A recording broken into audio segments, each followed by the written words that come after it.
Hello everyone, welcome back to my channel. তোমরা সবাই কেমন আছো? আশা করছি তোমরা সবাই ভালো আছো, আমিও ভালো আছি। আজকের ভিডিওটা কী নিয়ে হতে চলেছে সেটা তোমরা টাইটেল এবং থাম্বনেল দেখে তো বুঝতেই পেরেছো। হ্যাঁ, আজকে সেই স্পেশাল দুটো মানুষের স্পেশাল ডে, যারা না থাকলে কি না আমি আমার স্পেশাল মানুষটাকে পেতামই না। দেখতেই পাচ্ছ, সকালে স্নান ধান করে রান্নাঘরে এসেছি। বড়বাবু ঘুম থেকে উঠেছে, উঠে ওকে আর কি চাটা করে দিই। তারপরে সারাদিনে কী কী কাজ আছে, কী কী কাজ করছি না করছি পুরোটাই তোমাদের সাথে শেয়ার করবো। পুরো ভিডিওটা কন্টিনিউ দেখতে থাকো। আজ ছিল আমার শ্বশুর এবং শাশুড়ি মায়ের অ্যানিভার্সারি, তাও 32 অ্যানিভার্সারি। হ্যাঁ, তেমন কিছু একটা আয়োজন করা হয়নি, তবে আমরা চারজনে মিলে অনেক আনন্দ করেছিলাম সেই দিনটাতে। তো সেটাই তোমাদের সাথে শেয়ার করি। আর আনন্দ বলতে কি, আমাদের ওই দুপুরের লাঞ্চের একটু আয়োজন করা হয়েছিল, এইটুকুই মাত্র, ব্যাস। সেরকম আর কিছুই করা হয়ে ওঠেনি। তবে ইচ্ছে আছে নেক্সট ইয়ার কিছু করার। তোমরা যদি আমাকে ভালোবাসা দাও তাহলে সেটা আমি অবশ্যই করে উঠতে পারবো।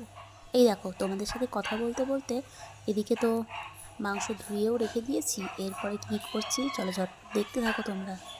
এখানে হচ্ছিল ডাল, আর এদিকে ভাতও হয়ে গিয়েছে। এদিকে দেখতে পাচ্ছ পেঁয়াজ রসুন ছিলে রাখা হয়েছে, এখনও কাটা হয়নি। এদিকে হচ্ছে আমার শাশুড়ি মা পাটায় মশলা করছে। হ্যাঁ, এখন অনেকে বলবে যে মিক্সিতে মশলা করে নিলেই তো হতো। হ্যাঁ, হতো হয়তো, বাট তাদের বক্তব্য পাটায় মশলা করলে নাকি টেস্টটা একটু বেশি ভালো হয়, সে কারণে পাটাতেই করা। ওইদিকে শাশুড়ি মা মশলা করে দিচ্ছিলো, আমি এদিকে রান্নাটা বসিয়েছিলাম। যদিও বা আমি এর আগে কখনো মাটন রান্না করিনি, এটাই ফার্স্ট টাইম ছিল। আর শ্বশুরমশাই সাইড থেকে বলে বলে দিচ্ছিলো, শাশুড়ি মা দেখিয়ে দিচ্ছিল। তো এভাবে আজকে রান্নাটা আমি শুরু করি। তো চলো দেখো কেমন কি হলো লাস্ট ফিনিশিংয়ে রান্নাটা। আসলে সেদিন বড়বাবু ছিল না বাড়িতে, বড়বাবু ছিল স্কুলে। তো ও থাকলে মাটন টাটন এমনকি যে কোনো ভালো কিছু রান্না হলে ওই রান্নাটা করে। আমি ঠিকঠাক মাংসের দিকে রান্না করতে যাই না আমি চট করে, কেননা আমি রান্নার হাত আমার অতও ভালো নয়। ওই কারণে একটু ভয় ভয় লাগে যে কেমন হবে না হবে, আদৌ খেতে পারবে কি না সেই জিনিসটা। হয়তো আমার রান্নার জন্য খেতেই পারলো না কেউ, জিনিসটাই নষ্ট হলো শুধু শুধু। সে কারণে আমি রান্না দিয়ে খুব একটা চট করে যেতে চাই না। যখন দেখি যে না উপায় নেই, আমাকে করতে হবে, এখন কিছু করার নেই, তখনই একমাত্র যাই। আমার ভয় লাগে যে আমার জন্য কেউ দুপুরের খাবারটা ঠিকঠাকভাবে তৃপ্তি করে খেতে পারবে না, কিংবা রাতের খাবার যখনই হোক না কেন, আমার ভয় লাগে এই জিনিসটা যে দেখা গেল আমার রান্নার কারণে তাদের খাবারটা ঠিকঠাকভাবে খেতে পারলো না। এই জিনিসটা আমার খুব ভয় লাগে। এদিকে দেখো ঠিক টাইম মতো রান্না হয়ে গিয়েছে, এবং ও সেন্টার থেকে এসে খাবার দাবার মানে স্নান করে খাবার দাবার খেয়ে নিয়ে ও এখন স্কুল যাবে। তো তোমরা ভিডিওটা দেখতে থাকো।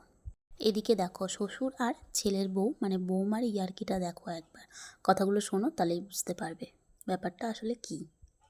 আর হ্যাঁ, আজ যে এনাদের অ্যানিভার্সারি ছিল, এরা কিন্তু একবারও আমাকে বলেনি। আমি আর কি গেস করি, তারপরে জিজ্ঞেস করি, দিয়ে তখন বলে যে হ্যাঁ এরকমই কিছু একটা ব্যাপার। তো সেই কারণে আমি যেহেতু আগে থাকতে জানতাম না, হঠাৎ করে জানতে পারলাম, সেই কারণে সেরকম কিছু আমি আয়োজন করতেই পারিনি। আগে থাকতে জানা হলে হয়তো কিছু একটা করতাম, ব্যাস এইটুকুই।